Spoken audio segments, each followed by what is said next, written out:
नमस्कार, आदाब, सत श्री अकाल, जय भीम, जोहार। मेरा नाम है नवीन कुमार। 2014 में नरेंद्र मोदी ने एक जुमला उछाला था, काशी को क्योटो बनाने का जुमला। इस जुमलेबाजी के लिए उन्होंने जापान के तत्कालीन प्रधानमंत्री शिंजो एबे को बनारस ले जाकर 1.5 घंटे आरती दिखाई थी।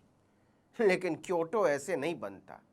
जापान बनता है सार्वजनिक जीवन में राजनैतिक, व्यक्तिगत और सामूहिक सदाचार के उच्चतम मापदंड से। और अगर मोदी ने उस मापदंड को अपनाया तो उन्हें दिन भर में 3 बार इस्तीफा देना पड़ेगा। आप पूछेंगे क्यों? इस पर चर्चा करने से पहले एक वीडियो दिखाते हैं आपको। भारत के कृषि मंत्री शिवराज सिंह चौहान का यह वीडियो हो सकता है आपकी नजरों के सामने से गुजरा हो। इस वीडियो में उनका काफिला किसी गांव से गुजर रहा होता है। अचानक वो एक सब्जी वाले के पास रुक जाते हैं और खीरा खरीदने की शूटिंग करवाते हैं बाकायदा। जी हां, शूटिंग। जैसे मोदी पुलवामा हमले के समय जिम कॉर्बेट में शूटिंग करवा रहे थे, लेकिन इस शूटिंग खोरी में उनकी पोल पट्टी खुल जाती है। कैसे देते हैं? 30 रुपया। 30 रुपया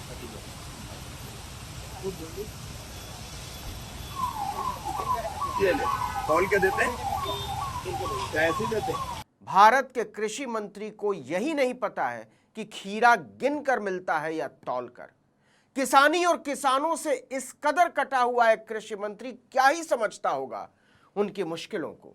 But the onion prices, when they were rock bottom, is the time of duration you gave.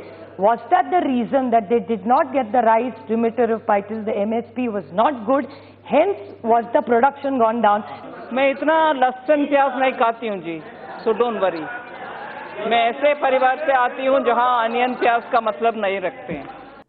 Modi सरकार में ऐसे मंत्रियों की भरमार है, लेकिन अगर शिवराज सिंह चौहान जैसे मंत्री जापान में मंत्री होते तो न केवल ऐसे बेढंगेपन के लिए माफी मांगनी पड़ती, बल्कि अपने पद से इस्तीफा देना पड़ता। ऐसा बाकायदा हुआ है और अभी हुआ है।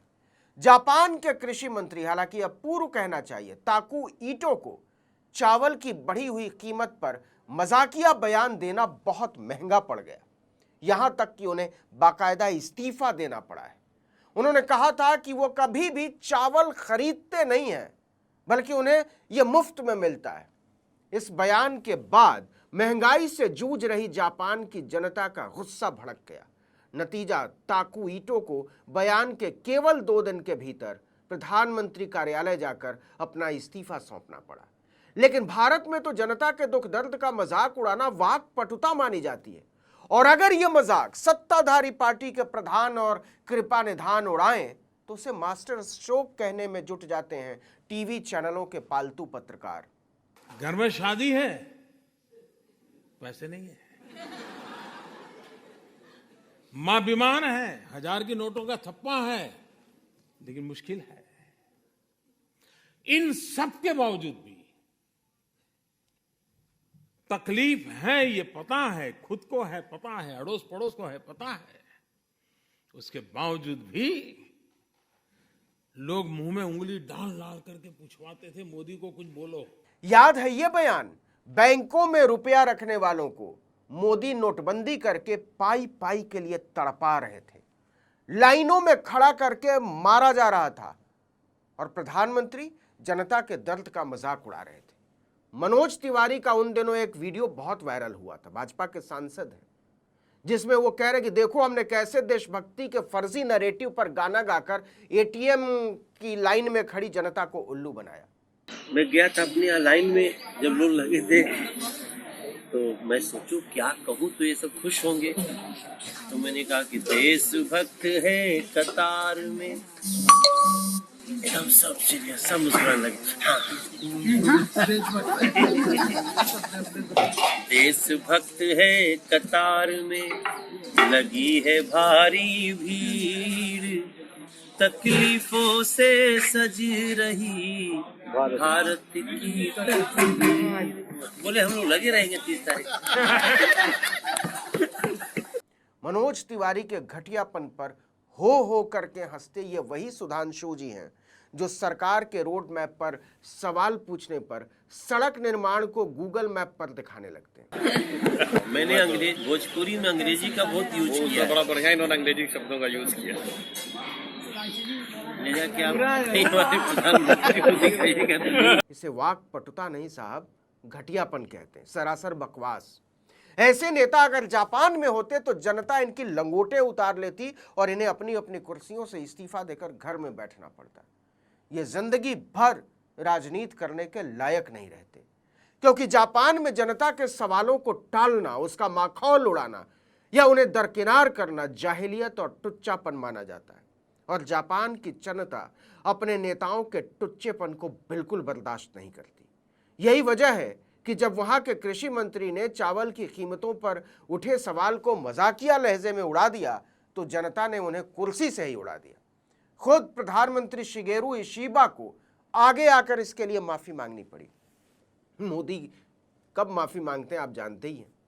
ऐसे बयानों को तो भारत का मीडिया नोटिस तक नहीं लेता, उल्टा पत्रकार मंत्री की दलाली में जुट जाते हैं। प्रधानमंत्री छोड़ दीजिए, उन्हें स्मार्ट और वाक्पटु साबित करने लगते हैं, लेकिन न तो राजनीति के टुच्चेपन से क्योटो बना करते हैं और न ही पत्रकारिता के लुच्चेपन से जनतंत्र के सरोकार बचाए जा सकते हैं। लेकिन जापान में महंगाई की वजह से शिगेरू की सरकार हिल गई है, और महंगाई भी केवल चावल की है। उनकी सरकार को चावल की लगातार बढ़ती कीमतों को नियंत्रित न कर पाने की वजह से लोगों का गुस्सा झेलना पड़ रहा है। जापान में जुलाई में संसद के ऊपरी सदन का चुनाव होने वाला है। ऐसे में कृषि मंत्री के मजाकिया लहजे का मुद्दा और ज्यादा राजनीतिक तूल पकड़ता जा रहा है। ताकुइटो ने पैसे जुटाने के लिए आयोजित एक कार्यक्रम में कहा था, मैंने खुद कभी चावल नहीं खरीदा क्योंकि मेरे समर्थक मुझे इतना चावल दान करते हैं कि मैं इसे बेच सकता हूं। ईटो के इस बयान को बेहद असंवेदनशील माना गया और इस पर जापान की जनता भड़क गई, क्योंकि एक साल में जापान में चावल की कीमत लगभग दोगुनी हो गई। लेकिन इसके बाद जो हुआ उस पर भारत की सरकार को, उसके नेताओं को अपनी सोच पर शर्मिंदा होना चाहिए, लेकिन वो होंगे नहीं। बयान का केवल 48 घंटे बाद जापान के कृषि मंत्री ताकुइटो प्रधानमंत्री कार्यालय पहुंचते हैं और अपना इस्तीफा सौंप देते हैं, जबकि इसके पहले खुद प्रधानमंत्री शिगेरू इशिबा ने अपने मंत्री के बयान के लिए माफी मांगी थी। लेकिन ताकुइटो ने इसे अपनी ढाल की तरह इस्तेमाल नहीं किया। उनसे किसी ने भी इस्तीफा देने को नहीं कहा था। यह उनका अपना फैसला था, अपनी नैतिकता का मामला था। इस्तीफा देने के बाद वो प्रधानमंत्री कार्यालय से निकलते हैं तो एक बार फिर से शर्मिंदा महसूस करते हैं। ताकुइटो ने कहा, मैंने खुद से पूछा, अपने आप से पूछा कि क्या चावल की लगातार बढ़ती कीमतों के बाद भी मेरे लिए कृषि मंत्री बने रहना ठीक है।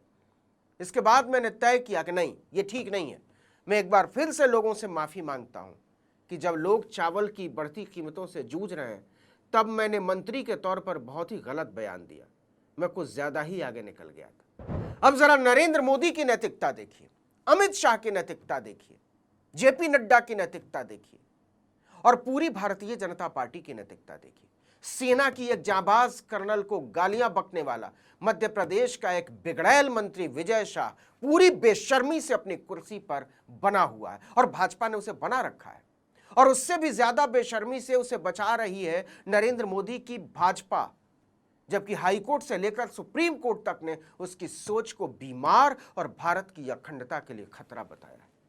तो मोदी जी, आंखों के पानी का कुछ लाज रखिए। क्योटो बेशर्मियों के ऐसे निर्लज्ज बचाव से नहीं बनता है। क्योटो बनाना आपके बूते की बात नहीं है माननीय प्रधानमंत्री जी। आपकी सोच नहीं है, आपके पास वैसी संवेदना नहीं है, आपके पास वैसी मनुष्यता और लोकतांत्रिकता के उच्च मापदंड नहीं है। एक लाइन में कहें तो आपकी बौद्धिक हैसियत नहीं है विश्व नेता बनने की। जापान के प्रधानमंत्री से कुछ सीखिए और अपनी सोच पर शर्मिंदा महसूस कीजिए। एक तरफ आपकी पार्टी है जिसे विजय शाह जैसा बेहुदा मंत्री अपनी अंगुलियों पर नचा रहा है, और दूसरी तरफ जापान के प्रधानमंत्री शिगेरू इशिबा तत्काल न केवल ईटो का इस्तीफा स्वीकार कर लेते हैं बल्कि 2 घंटे के भीतर उनकी जगह शिंजीरो कोइजुमी को कृषि मंत्री भी बना देते हैं। और जरा जापान में राजनीति का पैमाना देखिए। कोइजुमी, जिन्हें अभी कृषि मंत्री बनाया गया है, लिबरल डेमोक्रेटिक पार्टी की लीडरशिप के लिए प्रधानमंत्री इशिबा के खिलाफ चुनाव लड़ चुके हैं, लेकिन दोनों के बीच कोई खुन्नस नहीं है। इधर भाजपा की हालत यह है कि लगभग 3 साल से अध्यक्ष पद का चुनाव नहीं करा पा रहे, बिना चुनाव के जेपी नड्डा बने हुए, क्योंकि नरेंद्र मोदी को डर है कि उनकी मर्जी के खिलाफ का कोई अध्यक्ष आ गया तो उनके लिए मुश्किल हो सकती है। कुछ समझे? क्योटो का नारा उछालने से कुछ नहीं होता। मोदी और भाजपा की जो करतूतें हैं उसमें क्योटो सिर्फ जुमला ही बन सकता है, वास्तविकता नहीं। नैतिकता की धज्जियां उड़ाने वाले लोकतंत्र के लाभार्थी तो हो सकते हैं, उसकी गरिमा को नई ऊंचाई नहीं दे सकते। इस वीडियो में इतना ही, लेकिन अगर आपने आर्टिकल 19 इंडिया को अब तक सब्सक्राइब नहीं किया तो फौरन कर लीजिए। बेल आइकॉन दबाइए, घंटी जैसी आकृति, लाइक कीजिए और कमेंट करके बताइए हमारा वीडियो आपको कैसा लगा। हमारा ट्विटर हैंडल है आर्टिकल 19_इंडिया और मेरा ट्विटर हैंडल है नवीन जर्नलिस्ट। नमस्कार।